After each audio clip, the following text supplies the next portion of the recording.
چونکہ یہ متفق عقیدہ ہے کہ حضور صلی اللہ علیہ وسلم کے بعد افضل الخلق جو ہیں وہ حضرت ابو بکر ہیں، اس کے بعد حضرت عمر ہیں رضی اللہ تعالی عنہ، پھر حضرت عثمان ہیں اور پھر حضرت علی ہیں رضوان اللہ علیہم اجمعین۔ چونکہ حضور پاک نے نام لے کے فرمایا، آپ نے فرمایا کہ فَاقْتَدَوْا بِالَّذِينَ مِن بَعْدِ أَبِي بَكْرٍ وَعُمَرٍ، میرے بعد اقتداء کرنی ہے تو ابی بکر اور عمر کی اقتداء کرو، یعنی نام لیا حضور پاک۔ حتیٰ کہ ایک روایت میں آتا ہے کہ ایک عورت نے آ کے حضور سے مسئلہ پوچھا، اور مسئلہ پوچھنے کے بعد عرض کرنے لگی کہ یا رسول اللہ، موت و حیات تو سب کے لیے ہے، اگر میں پھر کبھی مدینے میں آؤں سوال کے لیے اور آپ کو نہ پاؤں تو پھر میں کہاں جاؤں؟ فرمایا فاتح ابی بکر، پھر ابو بکر سے جا کے پوچھنا۔ تو حضور نے حضرت ابی بکر کا نام لیا۔ اللہ نے حضرت ابی بکر کو کئی فضائل سے نوازا۔ ایک سفر میں حضور صلی اللہ علیہ وسلم کے ساتھ ازواج مطہرات میں سے سیدہ عائشہ صدیقہ رضی اللہ تعالی عنہا بھی تھی۔ جب قافلہ ٹھہر جاتا تھا تو عورتیں جو ہیں وہ قافلے سے دور پہاڑوں میں، وادیوں میں جاتی تھیں اپنی قضاء حاجت کے لیے۔ اتفاق کی بات یہ ہے کہ بی بی عائشہ جب گئیں تو ان کا گلے میں ہار تھا، وہ ٹوٹ کے گر گیا۔ بی بی صاحبہ نے بڑا تلاش کیا لیکن وہ ہار نہیں ملا۔ اب قافلے کی تیاری کا وقت بھی قریب آ رہا تھا تو بی بی نے حضور سے کہا کہ یا رسول اللہ، میں نے وہ ہار جو ہے وہ تو عاریتاً کسی سے مانگ کے لیا تھا کہ آپ کے سفر میں جا رہی ہوں تو چلو میں گلے میں کچھ پہن لوں، وہ ہار گم ہو گیا ہے۔ حضور پاک نے حکم دیا ابھی قافلے کو روک دیا جائے، اس وقت نہ چلیں جب تک کہ وہ ہار نہ مل جائے۔ صحابہ کو بھی یہ بات پہنچی۔ اللہ کی شان یہ ہے کہ صبح کی وقت بھی، نماز کا وقت بھی قریب ہو رہا تھا اور پانی بھی نہیں تھا، تو بعض صحابہ نے سیدنا ابی بکر سے آ کے کہا کہ ابی بکر دیکھو، تمہاری بیٹی کی وجہ سے ہم سب کی نماز قضا ہو جائے گی۔ عائشہ نے حضور کو روک دیا ہے۔ سیدنا ابی بکر رضی اللہ تعالیٰ عنہ غصے میں آئے، اور بی بی عائشہ فرماتی ہیں کہ اس وقت کیفیت یہ تھی کہ میں ایسے بیٹھی ہوئی تھی اور میری گود میں حضور سر رکھ کے سو رہے تھے۔ میرے ابا نے آئے اور انہوں نے آواز بھی نہیں کی، لیکن مجھے زور سے گھوسا مارا میری پسلیوں میں کہ تم نے حوست الناس، لوگوں کو روک دیا ہے نماز سے۔ بی بی صاحبہ فرماتی ہیں کہ مجھے بڑی تکلیف ہوئی، لیکن میں نے کوشش کی کہ میں ہلوں نہیں تاکہ حضور کی نیند میں فرق نہ آ جائے، لیکن اس کے باوجود بھی میرے آنسو نکلے اور حضور کے رخسار پہ گرے تھے، حضور بیدار ہو گئے۔ ابھی حضور اس واقعے کی تحقیق فرما رہے تھے کہ اللہ نے جبریل علیہ السلام کو نازل فرمایا، اور اللہ نے قرآن پاک میں باقاعدہ حکم جاری کر دیا فَإِن لَّمْ تَجِدُوا مَاءً فَتَيَمَّمُوا صَعِيدًا طَيِّبًا۔ میرے محبوب آپ اپنی امت سے کہہ دیں کہ اگر کبھی پانی نہ ملے، آدمی کو وضو کی ضرورت ہو، حتیٰ کہ غسل جنابت کی بھی ضرورت ہو، تو تیمم کر کے نماز پڑھ لیں۔ اللہ نے حضور کی امت کے لیے اتنی رحمت فرما دی کہ تیمم کی اجازت آئی، تو اب سارے صحابہ دوڑ کے حضرت ابو بکر کو مبارک دے رہے ہیں کہ ابو بکر اللہ تمہیں مبارک دے، تمہارے گھرانے کی وجہ سے آج پوری امت قیامت تک کے لیے اس نعمت سے مستفید ہو گئی کہ پانی نہ ملے تو تیمم کرو۔ تو یہ تیمم کی آیت جو ہے اس کا سبب بھی ابو بکر اور اس کی بیٹی ہے۔ اب بھی عائشہ فرماتی ہیں رضی اللہ تعالیٰ عنہ کہ جب تیاری ہو گئی میں نے کہا اللہ کی مرضی، انا للہ و انا الیہ راجعون، بھار نہ ملا تو کیا کروں؟ جب اونٹ کو اٹھایا گیا تو ہاتھ نیچے پڑا ہوا تھا، اترتے ہوئے وہ گر گیا تھا۔ تو اسی سے یہ مسئلہ بھی ثابت ہو گیا کہ نبی عالم الغیب نہیں ہوتے، اگر حضور عالم الغیب ہوتے تو ہاتھ تلاش نہ کر لیتے۔ علم غیب جو ہے وہ صرف اللہ کا خاصہ ہے، لیکن اگر اللہ علم غیب دیتے ہیں تب بھی انبیاء کی شان ہے، اور نہ دیں تب بھی شان ہے۔ اب دیکھو نا، اگر یہاں علم حاصل ہو جاتا تو تیمم کے حکم تو نہ آتا، ورنہ اللہ پہلے بھی علم دے سکتے تھے، لیکن علم غیب نہ دینے کی ایک شان بن گئی کہ قیامت تک کے لیے حضور کی امت جو ہے وہ اتنی بڑی نعمت سے مستفید ہو گئی۔ تو یہ مسئلہ جو ہے یہ بھی ابو بکر اور بی بی عائشہ کی سبب سے امت کو ملا۔ اسی طرح غزوہ تبوک کے موقع پر حضور پاک نے فرمایا کہ ہم نے تبوک جانا ہے، چونکہ ہمیں پتہ لگا ہے کہ روم والے جو ہیں وہ لشکر لے کر مدینے پہ حملہ کرنے کا ارادہ رکھتے ہیں، تو ہم یہ چاہتے ہیں کہ مدینہ منورہ میں لڑائی نہ ہو، ہم آگے جا کر ان کا مقابلہ کریں۔ خدا کی شان ہے، وہ گرمیوں کے ایام تھے اور امت مسلمہ بھی سخت حاجت میں مبتلا تھی۔ حضور نے فرمایا کہ جس کو جتنی اللہ توفیق دے وہ چندہ دے تاکہ غزوہ تبوک کی تیاری کی جا سکے۔ تو یہیں سے علماء نے مسئلہ نکالا ہے کہ دین کے کام کے لیے، مدرسے کے لیے، مسجد کے لیے، جہاد کے لیے چندہ کرنا منع نہیں ہے، یہ تو سنت ہے۔ حضرت امیر المومنین عمر بن الخطاب رضی اللہ تعالیٰ فرماتے ہیں کہ میں آج بڑا خوش ہوا کہ آج میرے گھر میں بہت پیسے تھے۔ میں نے کہا آج تو یقیناً میں ابو بکر سے نمبر لے جاؤں گا۔ میں نے گھر میں جا کے جتنا مال تھا سب کو آدھا آدھا کیا، آدھا گھر کے لیے چھوڑا، آدھا لے کے حضور کے دربار میں رکھ دیا۔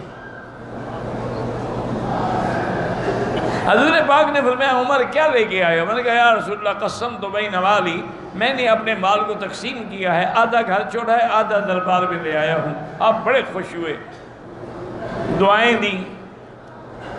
اس کے بعد پوچھا کہ ابا بکر تم کیا لائے ہو؟ اس نے کہا حضور میں تو اپنے گھر میں اپنے کپڑوں کے سوا کچھ نہیں رکھا، سب کو لے کے حضور کے دربار میں آ گیا ہوں، بس اللہ اللہ کے رسول کا نام مجھے کافی ہے۔ تو حضرت عمر کہتے ہیں میں نے بڑی حسرت سے کہا، میں نے کہا ابو بکر تم کسی کو نمبر نہیں لینے دیتے، آج بھی تم جیت گئے، حالانکہ مجھے بڑی امید تھی۔ حضرت عثمان رضی اللہ تعالیٰ عنہ کو حضور نے فرمایا کہ عثمان تم کیا دیتے ہو؟ کہ آپ سے میں 300 اونٹ ما ساز و سامان کے دوں گا،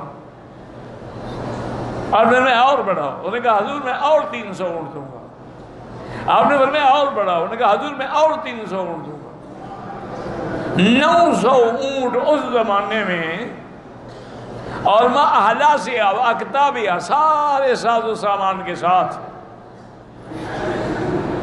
اور حضرت ابو بکر فرماتے ہیں تھوڑی دیر گزری کہ حضرت عثمان ایک بڑی تھیلی دینار و درہم کی بھری ہوئی لائے اور حضور کی گود میں ڈال دی، اور حضور اپنی گود میں یوں ہلا بھی رہے ہیں، خوش بھی ہو رہے ہیں، اور فرما رہے ہیں ما ضر عثمان ما عمل بعد اليوم، آج کے بعد عثمان تمہیں کسی چیز کا غم نہیں، تمہارے لیے جنت واجب ہو گئی۔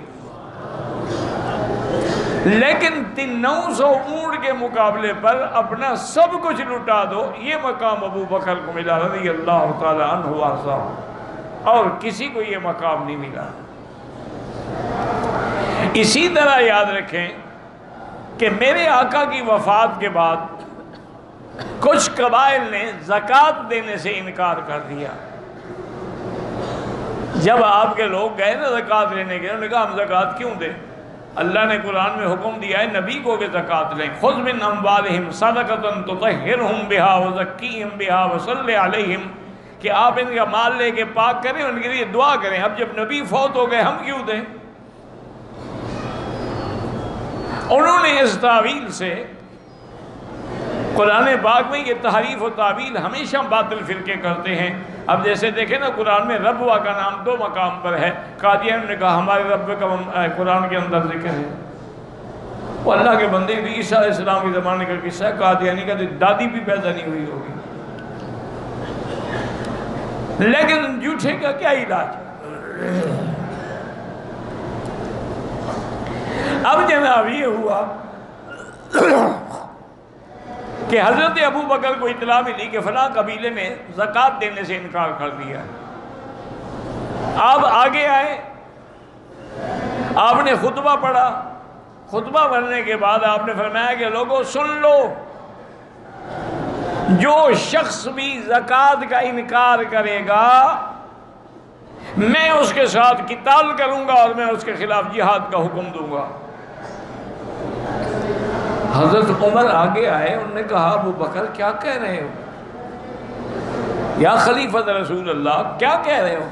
نقاتل اہل القبلہ، ہم ان کے ساتھ قتال کریں گے جو نماز پڑھتے ہیں، قبلے کی طرف منہ کرتے ہیں، ہمارا کھانا کھاتے ہیں، ہمارے ساتھ رہتے ہیں۔ اور حضور نے فرمایا کہ من صلی صلاتنا واستقبل قبلتنا واکل ذبیحتنا فہو منا، جو ہمارا ذبح کردہ کھائے، قبلے کی طرف رخ کر کے نماز پڑھے، وہ ہماری جماعت سے، ان کے ساتھ کیسے ہم قتال کریں؟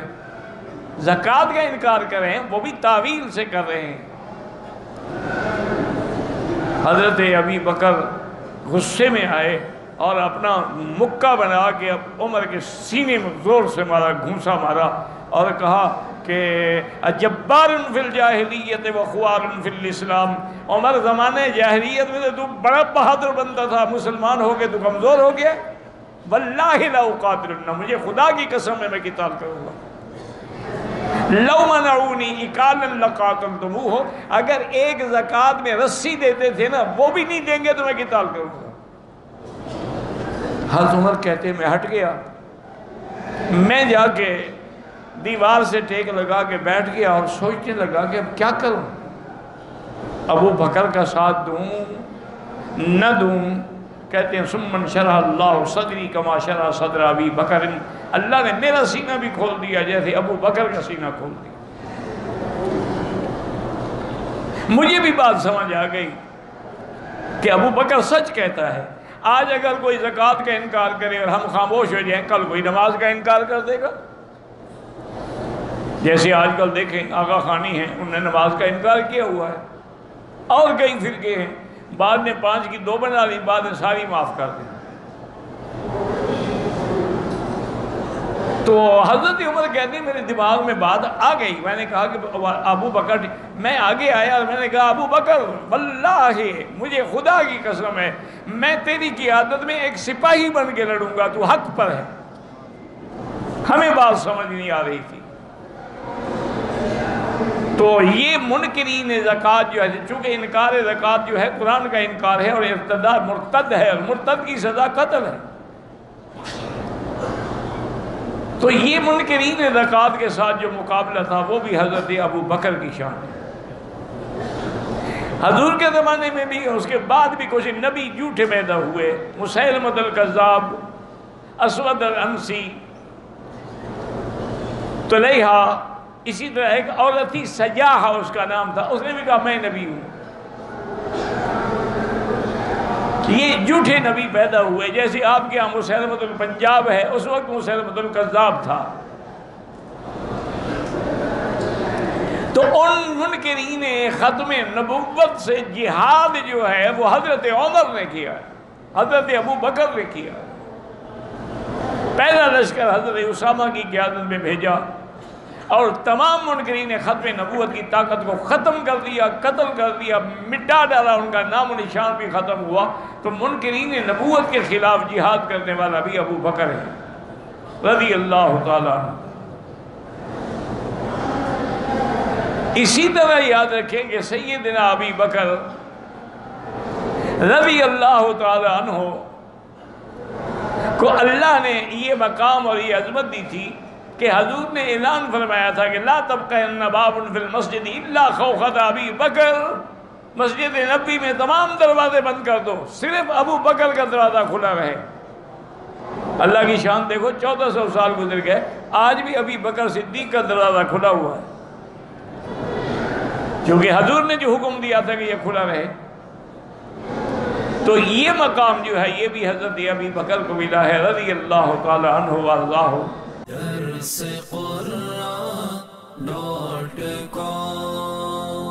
www.darsequran.com